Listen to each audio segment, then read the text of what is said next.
दोस्तों बहुत बहुत स्वागत है आप सभी का आपके अपने YouTube चैनल द बिहारी पे।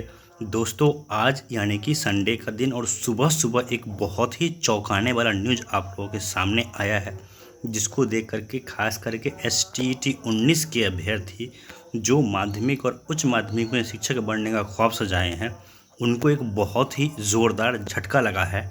तो आइए देखते हैं वह न्यूज़ क्या है। और सबसे बड़ी बात हम लोग ये समीक्षा करने की कोशिश करेंगे कि क्या इस न्यूज़ के माध्यम से जो दावा किया जा रहा है ये संभव है। क्या सेवेंथ फेज माध्यमिक उच्च माध्यमिक से पहले एक और STET लेना पॉसिबल है। इन बातों को समझने से पहले आइए देखते हैं डिटेल में कि इस न्यूज़ में आखिर क्या क्या बातें कही गई है।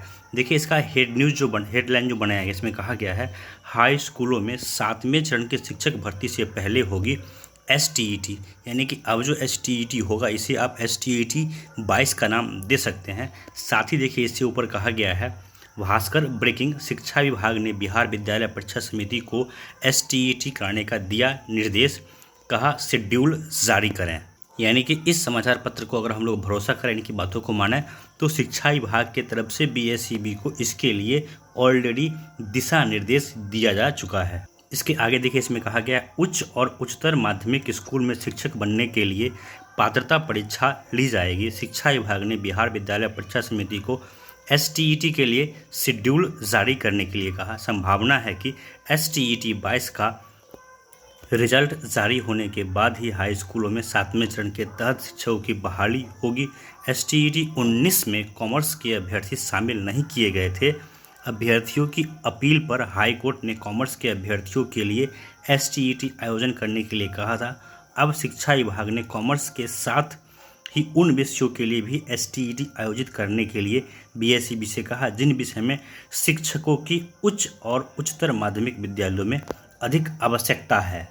ये बात आप लोग को ऑलरेडी पहले से पता होगा कि STET 19 में कॉमर्स के लिए एग्ज़ाम नहीं हुआ था और अभी कुछ दिन पहले की ही बात है कि पटना हाई कोर्ट की तरफ से यह निर्देश दिया गया था कि कॉमर्स वालों के लिए STET का आयोजन कराया जाए, लेकिन उसमें ये बात कहीं नहीं थी कि 7वें फेज से पहले ही कराया जाए।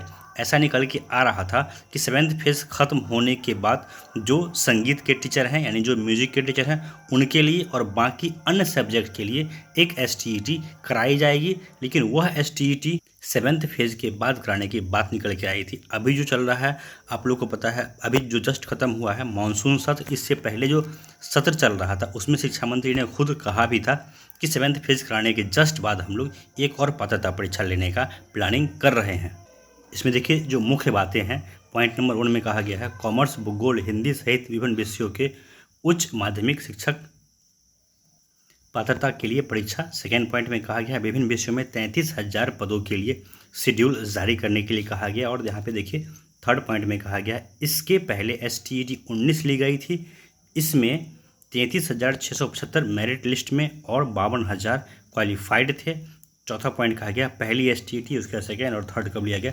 लेकिन यहाँ पे एक बात जो है, जो खास करके जो लोग मेरिट के हैं उनको देख के कहीं ना कहीं बहुत बड़ी राहत होती होगी कि अभी भी मेरिट का चर्चा कहीं ना कहीं मीडिया में, कहीं ना कहीं शिक्षा विभाग में है कि इतने लोग मेरिट में हैं। और मेरिट का डेटा पे जो लोग सवाल उठाते हैं उन लोगों को इस तरह का अपडेट देखना चाहिए कि ये कहीं ना कहीं से कोई फेक नहीं है, कोई फर्जी नहीं है। शिक्षा विभाग के पास ऑलरेडी ये डेटा अवेलेबल है कि कितने लोग हमारे पास क्वालिफाइड हैं और कितने लोग हमारे पास मेरिट में हैं। और अभी भी अगर देखा जाए तो शिक्षा विभाग इन दोनों को दो अलग अलग कैटेगरी मान के चल रही है।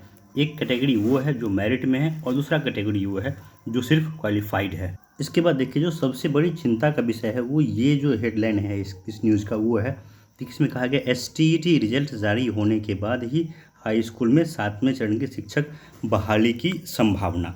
अब दोस्तों अगर इसमें मैं अपना पर्सनल आप लोग को व्यू बताऊँ, मैं अपना जो पर्सनल मेरा एक्सपीरियंस रहा है STET का वो अगर मैं आपको बताऊं तो मैं यही कहूँगा कि आप लोग इस न्यूज़ पे भरोसा ना करें, क्योंकि दो बातें हैं मुख्य जो आप लोग को यहाँ पे ध्यान देनी चाहिए।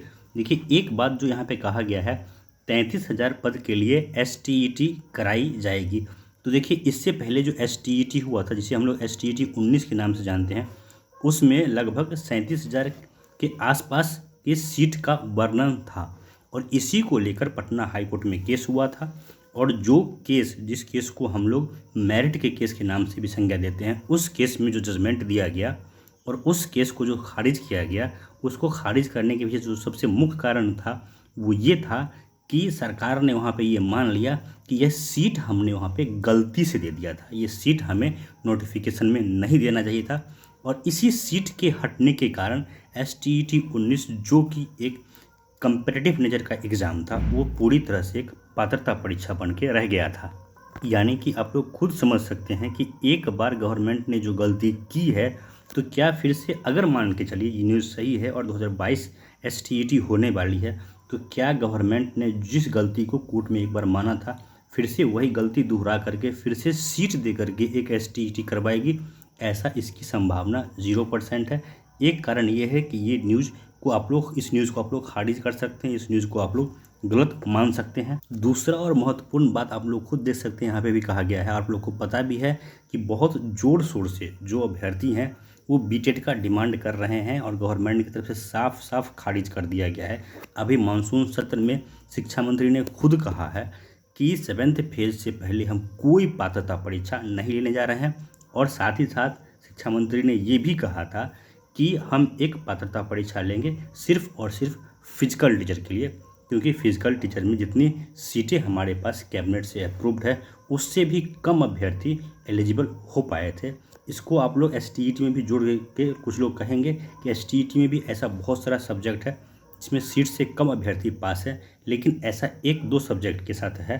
लेकिन बाकी सब्जेक्टों को अगर देखा जाए तो सीट से कई गुना अभ्यर्थी ऑलरेडी, अगर क्वालिफाइड की संख्या को हम लोग गिने, मेरिट नॉट मेरिट को जिससे सरकार ने इक्वल कर दिया है, तो बहुत सारे अभ्यर्थी सरकार के पास ऑलरेडी अवेलेबल हैं। और सरकार को भी पता है कि अगर STET 2022 7th फेज से पहले अगर कराया गया तो फिर बहुत हो हंगामा होगा, बहुत बड़े स्तर पे आंदोलन होगा, बहुत बड़े स्तर पे अभ्यर्थी जो है वो सचिवालय का दौरा करेंगे। सरकार को इसके लिए फिर जवाब देते नहीं बनेगा कि जब आपके पास ऑलरेडी हज़ारों की संख्या में अभ्यर्थी बैठे हुए हैं, फिर बीच में एक पात्रता परीक्षा के नाम पे बहाली को अटकाने का क्या तर्क बनता है।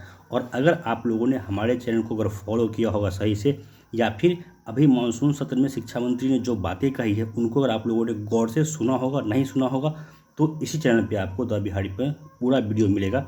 मानसून सत्र में शिक्षा मंत्री ने क्या क्या बातें कही थी, आप लोग जरा जाके उसको गौर से सुनिएगा। शिक्षा मंत्री ने साफ साफ कह दिया है कि हमें 7th फेज में जितनी सीटों पे बहाली करनी है उसमें पर्याप्त संख्या में, उससे अधिक अभ्यर्थी ऑलरेडी हमारे पास अवेलेबल हैं, तो पात्रता परीक्षा करने का कोई औचित्य बनता नहीं है। इसमें शिक्षा मंत्री ने रिटर्न में लिख के कहा है, विधानसभा में लिखित तौर पर बताया है कि हमें जितने शिक्षकों की आवश्यकता 8% है, उससे बहुत ज़्यादा अभ्यर्थी हमारे पास अवेलेबल हैं, इसीलिए पात्रता परीक्षा कराने का भी कोई तर्क नहीं बनता है।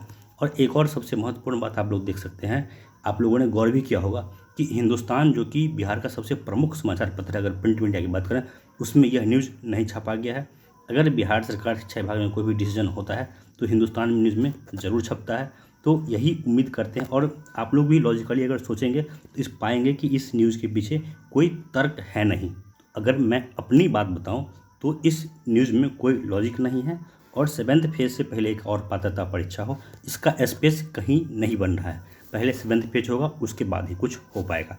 दोस्तों, इस वीडियो में इतना ही, धन्यवाद। और आप लोगों से निवेदन है, कृपया वीडियो को लाइक और शेयर कीजिए, चैनल को सब्सक्राइब जरूर कीजिए। धन्यवाद।